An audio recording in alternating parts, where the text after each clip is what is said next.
հայրերի սերը տղեկի պարտքն է։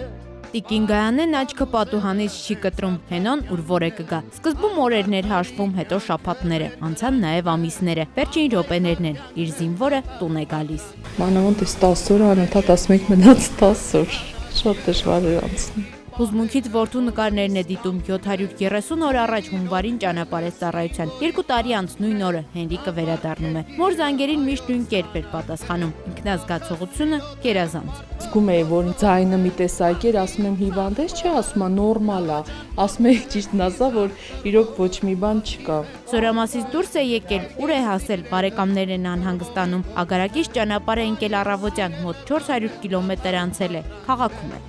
Սա մեր երկրի ուշեր փանակն է, երկիր պահելը բոլորիս կամքն է, թույլին օգնելը զինվորի պարտ։ Հենոյին առաջինը ծառայեկիցներն ու համադասարանցիներն են դիմավորել, սկզբում կրտսեր, հետո ավագ սերժանտեր, ծառայության ավարտին էլ հրամանատարը խրախուսեց, դարձավ Ավագ Նալբանդյան։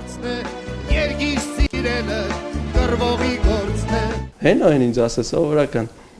Հրաձգային գումարտակում էր ջոկի, հրամանատար 14 օր դիրքերում, 14 օր գնդում։ Ոչ մի օր զգոնությունը չի կորցրել սահմանից այն կողմ հակառակորդն է։ Նախիջևանի սահմանին մարտական հատուկ առաջադրանքն է հիշում հակառակորդի դիմաց պետք է աչալուրջ լինել։ Մեկ անզգույշ քայլն էլ կարող է ճակատագրական դառնալ։ Հակառակորդը մեր նոր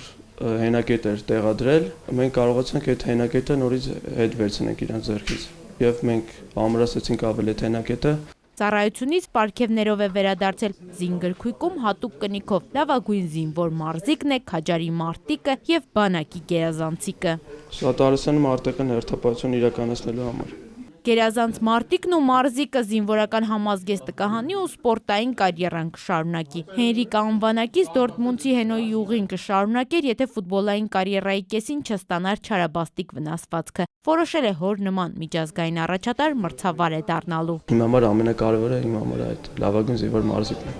Ապագա մրցավարը կշարունակի նաև կրթությունը, սովորում է Համալսարանում, Իրանագետ է։ Տան մի զինվորը վերադարձավ, մյուսը Հենրիկի եղբայրը ծառայում է։ Սամբոյի Եվրոպայի փոխչեմպիոն Դավիթի ու Հենրիկի համար խաղաղությունից կարևոր ոչինչ չկա, բայց թե սահմանին անհանգիստ եղավ, միշտ պատրաստ են առաջին գիծ մեկնել։ Հայկուհի Ասատրյան, Խաչատուր Եսայան, ժամը լրատվական։